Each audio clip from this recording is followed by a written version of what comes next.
artificial na mga sayang.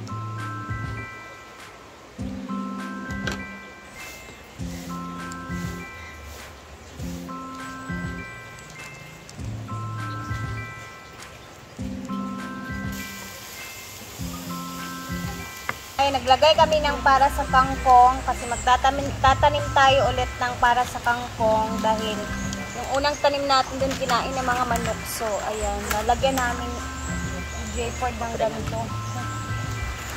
So, kailangan lagyan namin ng harang talaga siya bago namin siya i-ano kasi protektahan sa mga manok. Kasi yung una namin tinanim, lahat na inubos talaga. Natirahan na lang siguro mga 10 tubo. Yun yung mali namin nung unang tanim ng kangkong. At ito is, hindi naman to siya kalakihan pero isisiksik natin yung kangkong dito para marami talaga siya. Napamalito yung sa kangkong.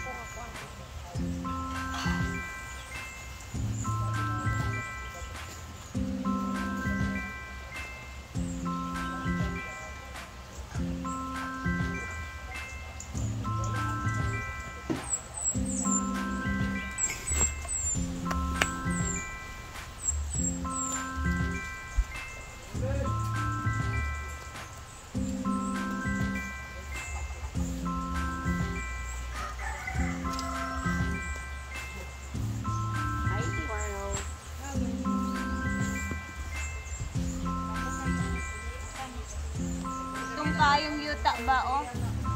Tambo kayo.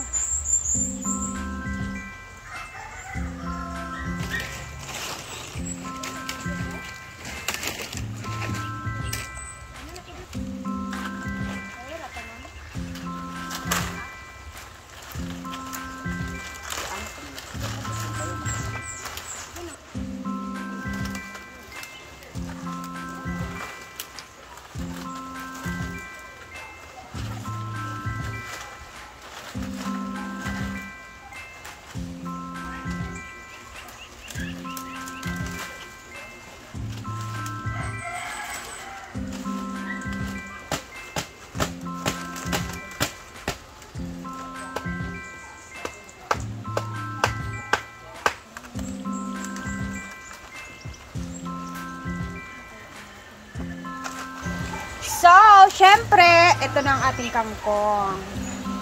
Tatanim na natin siya.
Tubo kangkong.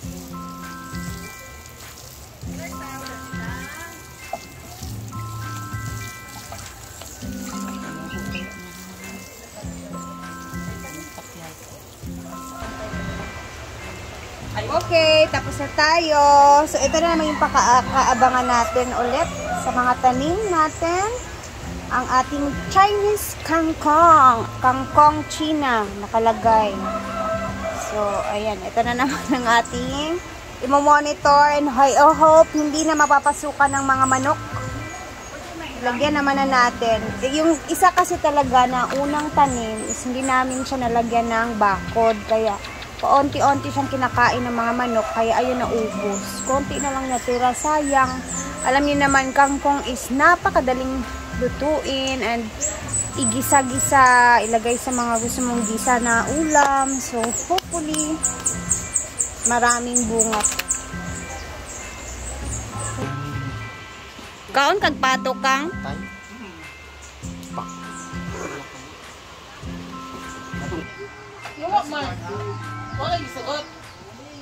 Wala naman po siya suluak. Kumusta ang Singapore kang? Masaya. Doon ako nag-enjoy sa mga bar-bar ba. Mga Pinoy band. Sana all. And then after niyan, Japan sila this coming June. Si Inday. Siya na ganun So, pagtitripan niya Kung si siya panday nga Inday. na first timer bitaw. Hindi siya ganun ipapalabalo. Ay, pa-experience sa tanan. Ako ka, uhuhumangod ka. Hadlok-hadlok din siya. Hadlok mo siya pa kanya. Excited ba kayo siya kang? Hindi man sumama si Inday kasi nga mag-Japan sila. So, kailangan nakafocus na doon sa ano niya. Saka 3 days lang naman sila dito, guys. 25 sila. Oh, di kapoy taon kaayo. Grabe ka tulog. Tulog na tulog si Madam, guys. Sarap ng pato, guys. Pato yung ulam namin na adobo, ha? Ayan, medyo marami kami ngayon dito. Kasi andito na sila. Sila Madam nasa ilog na nagsiswimming. Na-miss daw niya maligo, magtampisaw dito sa ilog.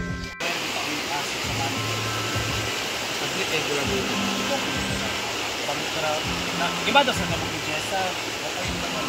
Busy na naman ang mga shokla natin na friends. Busy. Actually today is may event si Madam sa Medina. So, bukas yung sa Naawan naman. So, ayan na ating ready sila.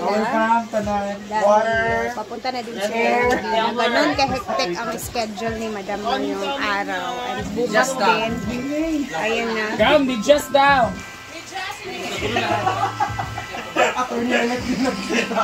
Wow! Pinakani? Ako nilit pa to. Ay, ako na. Ano, date na ako. Riyan mo na akong date. Ah! Kaoy! Siningning, relax lang po. Ako muna ko wala na siya. Dala ka dili. Salamat sa pag-visit. Tangli mo naman kami.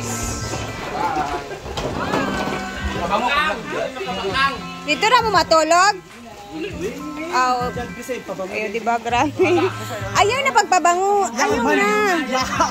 Okay. Dali. Very busy. Hi. Iba talaga pag artista. Ito, lalagay natin itong mga gamit niya.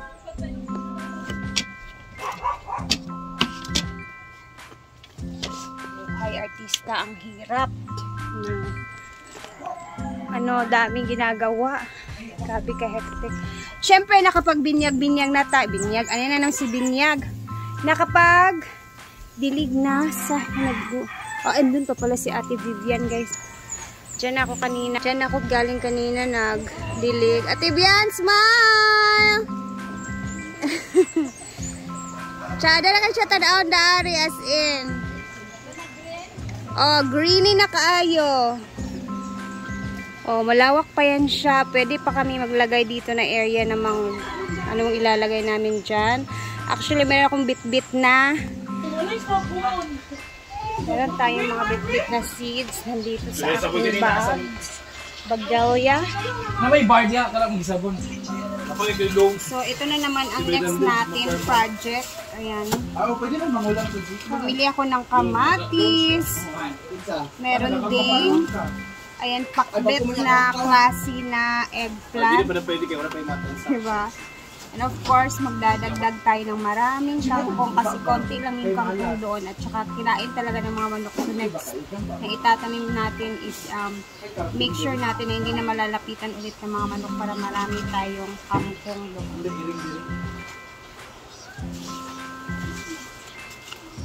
Well, hanggang dito na muna ang ating content for today. Thank you guys for watching. I love you. Thank you, Ate Cheng Fernan. Hello, Elkan and Nathan.